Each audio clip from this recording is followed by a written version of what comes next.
एक बहुत ही होशियार और सुंदर लड़की थी। माया का अपनी बीमार माँ के सिवाय इस दुनिया में कोई और नहीं था। माया की माँ को कैंसर था, इसीलिए माया बच्चों को ट्यूशन पढ़ाकर घर का खर्च चलाती थी। वो अपनी बीमार माँ के लिए दवाई गोली का इंतजाम किया करती थी। एक रोज माया मंदिर में भगवान से बोलती है, भगवान जी, आप तो जानते ही हो कि मेरी माँ को कैंसर है, इसीलिए उनका ऑपरेशन करना बहुत जरूरी है और ट्यूशन के पैसे से तो बस घर का खर्च ही चल पाता है। भगवान जी प्लीज कुछ कीजिए ना कि मेरी किसी बड़े अच्छे से स्कूल में टीचर की नौकरी लग जाए। माया मंदिर में भगवान की मूर्ति के सामने ऐसे बोल ही रही होती है कि तभी माया को विकासपुर के मॉडर्न स्कूल के प्रिंसिपल सर का फोन आता है। हेलो माया जी, मैं विकासपुर के मॉडर्न स्कूल का प्रिंसिपल बोल रहा हूँ। आप कल से स्कूल ज्वाइन कर सकती हैं, तो प्लीज टाइम पर स्कूल आ जाना। ये खबर सुनते ही माया खुशी से झूमने लगती है। अरे वाह भगवान जी, आपने तो मेरी सिलेक्शन सीधे विकासपुर के मॉडर्न स्कूल में करा दिया। फिर अगले ही दिन माया टाइम पर स्कूल पहुंचती है। माया जी, आपको 12वीं क्लास के बच्चों को पढ़ाना है, जो कि बहुत ही शरारती हैं। छोटे बच्चों को तो शरारत करने पर डांट कर चुप कराया जा सकता है, पर बड़े बच्चों को डांट कर चुप करना बहुत ही मुश्किल काम है। सर आप चिंता मत कीजिए, मैं सब संभाल लूंगी। ऐसा बोलकर माया 12वीं क्लास में जाती है और देखती है कि सभी बच्चे आपस में बातें कर रहे हैं। गुड मॉर्निंग स्टूडेंट, मैं आपकी न्यू टीचर माया हूँ और अब से मैं ही आपको पढ़ाऊंगी। स्टूडेंट विक्रम अपने दोस्त जीवेश से बोलता है, यार ये लड़की हमारी टीचर है।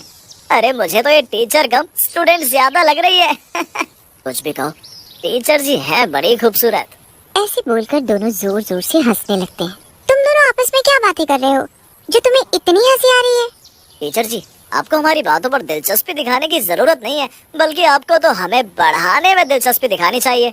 जीवेश की बात सुनकर क्लास के सभी बच्चे जोर जोर से हंसने लगते हैं।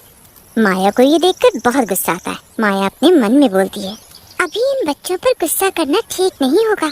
ऐसा बोलकर माया बच्चों को पढ़ाना शुरू कर देती है कि तभी वे देखती है कि जीवेश का ध्यान पढ़ाई पर नहीं है। ये देखकर माया को बहुत गुस्सा आता है और उससे बोलती है, जीवेश, क्या तुम्हें पता नहीं कि स्कूल में स्टूडेंट को फोन लाना अलाउड नहीं है? तुम स्कूल में पढ़ने आते हो या फिर गेम खेलने? अब ये फोन तो तुम्हें नहीं मिलने वाला। आप इस स्कूल में अभी नई नई आई हो ना, इसलिए मुझे नहीं जानती हो कि मैं जीवेश मल्होत्रा, रविंद्र मल्होत्रा का बेटा हूँ। मेरे डैड इस शहर के बहुत बड़े और नामी बिजनेसमैन है। अगर उन्हें पता चला कि आपने मेरा यानी कि जीवेश मल्होत्रा का फोन छीना है, तो आप गई काम से। तुम किसी के भी बेटे हो, ये फोन तो तुम्हें अब नहीं मिलेगा। यार मैडम जी बहुत सुंदर है तो रौब तो दिखाएंगे ही, और अभी तो शांत रहे, इस माया को बाद में मजा चखाएंगे। अगले दिन माया स्कूल जाती है और अपनी क्लास में जाकर देखती है कि सभी बच्चे बहुत शोर मचा रहे हैं। 12वीं क्लास, ये कितना शोर मचा रखा है तुम लोगों ने। और जीवेश, तुम्हारे पास ये फोन कहाँ से आया? टीचर जी, आपको क्या लगा आप मुझसे मेरा फोन छीन लोगे तो मैं स्कूल में फोन नहीं ला पाऊंगा? आपने मुझसे मेरा एक फोन छीना तो देखो मैं आज दूसरा फोन ले आया। वैसे मैम, आज आप एकदम मस्त लग रही हो। जरा मेरे साथ मेरे न्यू फोन में सेल्फी तो खिंचवा लो। यार विक्रम, तू भी आजा, हम साथ में सेल्फी खिंचवाते हैं। ऐसे बोलकर जीवेश और विक्रम माया के पास जाकर खड़े हो जाते हैं और जीवेश मैम के साथ जबरदस्ती सेल्फी लेने लगता है। ये देखकर माया को बहुत गुस्सा आता है और वो गुस्से में जीवेश और विक्रम को गाल पर एक जोरदार थप्पड़ मार देती है। ये देखकर क्लास के सभी बच्चे जीवेश और विक्रम पर जोर जोर से हंसने लगते हैं। माया जीवेश से उसका फोन लेकर प्रिंसिपल सर को दे आती है। मैम, आपने मुझे थप्पड़ मारकर अच्छा नहीं किया, अब देखना मैं आपका क्या हाल करता हूँ। जीवेश, मैम को अभी कुछ भी कहना ठीक नहीं होगा, इससे तो हम बाद में सबक सिखाएंगे। कुछ ही देर में स्कूल की छुट्टी हो जाती है। सभी बच्चे और टीचर स्कूल से घर जाने के लिए निकल जाते हैं। विक्रम रास्ते में जीवेश से बोलता है, यार जीवेश, माया टीचर स्कूल के पीछे वाले रास्ते से अपने घर जाती है और उस रास्ते में ज्यादा कोई आता जाता भी नहीं है, तो यही मौका है उस माया से अपने थप्पड़ का बदला लेने का। विक्रम और जीवेश माया को रास्ते में रोक लेते हैं और माया से बोलते हैं, क्यों टीचर जी, हमें थप्पड़ मारकर बड़ा मजा है ना आपको? अब हम दोनों आपका वो हाल करेंगे जो आपने सपने में भी नहीं सोचा होगा। अरे विक्रम, जरा टीचर के हाथ तो पकड़ना। विक्रम, ये क्या कर रहे हो तुम? देखो, मैं कहती हूँ मेरा हाथ छोड़ो, हाथ छोड़ो मेरा। तभी जीवेश अपनी जेब से ब्लेड निकालकर माया के हाथ पर जोर से कट मार देता है। माया जोर से चिल्लाती हुई विक्रम से अपने आप को छुड़ाकर वहाँ से भागने लगती है कि तभी एक कार माया को टक्कर मारकर निकल जाती है। अरे यार विक्रम, ये क्या हो गया? माया टीचर के सर से तो बहुत खून बह रहा है, कहीं ये मर गई तो? यार हम दोनों को यहाँ से भागना ही ठीक होगा। और ऐसे बोलकर दोनों दोस्त वहाँ से भाग निकलते हैं। कार से टक्कर लगने से माया की मौत हो जाती है और वो एक डरावनी चुड़ैल बन जाती है। नहीं नहीं, मैं मर नहीं सकती। अभी तो मुझे मेरी बीमार माँ का कैंसर का ऑपरेशन भी करना है। अगर मैं तो मरकर एक चुड़ैल बन गई, मेरी मौत का जिम्मेदार वो कार वाला नहीं बल्कि जीवेश और विक्रम है।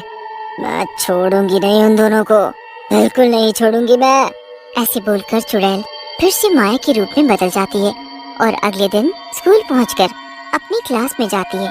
माया को सही सलामत देखकर विक्रम और जीवेश के होश उड़ जाते हैं। यार जीवेश, ये माया टीचर तो बिल्कुल ठीक है। कार से टक्कर लगने के बाद भी इन्हें कुछ नहीं हुआ। माया बुक लेकर बच्चों को पढ़ाना शुरू करती है कि तभी जीवेश अपना नया फोन निकालता है। माया विक्रम और जीवेश को देख लेती है और दोनों के पास जाकर उनसे उनका फोन छीनकर डस्टबिन में फेंक देती है और वे एक चुड़ैल के रूप में बदल जाती है। माया टीचर को चुड़ैल के रूप में देखकर क्लास के सभी स्टूडेंट थर-थर कांपने लगते हैं। बहुत मजाक बनाया है तुम बच्चों ने मेरा, और बहुत शोर मचाते हो ना तुम सभी, तो अब शोर मचा कर दिखाओ। अरे क्या हुआ? शोर मचाओ ना शोर। चुड़ैल जोर से हंसते हुए बोलती है। क्या हुआ? आज पूरी क्लास एकदम शांत है। सबको शांत होना भी चाहिए क्योंकि मैं माया टीचर नहीं बल्कि मैं माया चुड़ैल हूँ और अब सबसे पहले सजा विक्रम और जीवेश को मिलेगी। अरे ये क्या? जीवेश और विक्रम, तुम दोनों दोस्त अभी तक मुर्गा नहीं बने। चुड़ैल जी, हमें माफ कर दो। हमने तो कुछ ऐसा नहीं किया है जो आप हमें इतना डरा रही हो। विक्रम की बात से चुड़ैल को गुस्सा आ जाता है और वे विक्रम को डंडे ही डंडे मारने लगती है। अरे चुड़ैल जी, मेरे दोस्त को इतना क्यों मार रही हो? छोड़ दो बेचारे को। इसे तो मैं नहीं छोड़ूंगी और साथ में तुझे भी अच्छा सबक सिखाऊंगी। ऐसे बोलकर चुड़ैल जीवेश का गला पकड़ लेती है। जीवेश जोर से चिल्लाते हुए बोलता है। अरे चुड़ैल, छोड़ दो। तू मेरे डैड को नहीं जानती हो। अगर उन्हें पता चला कि तूने मेरा गला पकड़ा है और मुझे बहुत मारा है तो वो जिंदा नहीं छोड़ेंगे तुझे जान से मार डालेंगे। चुड़ैल जोर से हंसते हुए बोलती है। तुम दोनों ने मुझे जिंदा छोड़ा ही कहा है जो मुझे मार डालोगे, मगर अब मैं तुम दोनों को नहीं छोड़ूंगी। तुम दोनों को जान से मार डालूंगी। जीवेश का शोर सुनकर प्रिंसिपल सर वहाँ आ जाते हैं और चुड़ैल को देखकर उनके होश उड़ जाते हैं। हे भगवान, ये क्लास में चुड़ैल कहाँ से आ गई? अरे बच्चों, आपकी माया टीचर कहाँ है और ये चुड़ैल क्लास में कहाँ से आ गई? क्लास का बच्चा रोहन प्रिंसिपल सर से बोलता है। प्रिंसिपल सर, ये चुड़ैल ही माया टीचर है। माया, तुम एक चुड़ैल हो और तुमने जीवेश का गला क्यों पकड़ा हुआ है? अरे छोड़ दो इस बेचारे को, नहीं तो ये मर जाएगा। नहीं छोड़ूंगी। इस विक्रम और जीवेश को जान से मार डालूंगी। इन्हीं की वजह से मैं चुड़ैल बनी हूँ। फिर चुड़ैल प्रिंसिपल सर को सारी बात बताती है। ये क्या किया तुम दोनों ने? तुम्हारी वजह से माया मैम की मौत हो गई। अरे तुम दोनों को पता भी है कि माया मैम के सर पर उनकी बीमार माँ की कितनी बड़ी जिम्मेदारी थी। उन्हें अपनी माँ के कैंसर का ऑपरेशन भी कराना था। अब बेचारी माँ का क्या होगा? हमें माफ कर दो टीचर जी, हमें इस बात का जरा भी अंदाजा नहीं था। हमें माफ कर दो। नहीं, मैं तुम दोनों को नहीं छोड़ने वाली। तुम्हारी वजह से मैं अपनी माँ से दूर हो गई। मेरे सिवा उनका कोई नहीं है। अब उनका कैंसर का इलाज कैसे होगा? कौन उनका ख्याल रखेगा? बता मुझे। जीवेश और विक्रम को अपने किए पर बहुत पछतावा होता है और वो दोनों चुड़ैल से हाथ जोड़कर माफी मांगते हैं। चुड़ैल जी, मैं आपसे वादा करता हूँ कि मैं आपकी माँ का कैंसर का ऑपरेशन कराऊंगा और उनकी पूरी देखभाल भी करूंगा। आप मुझे एक मौका तो दो।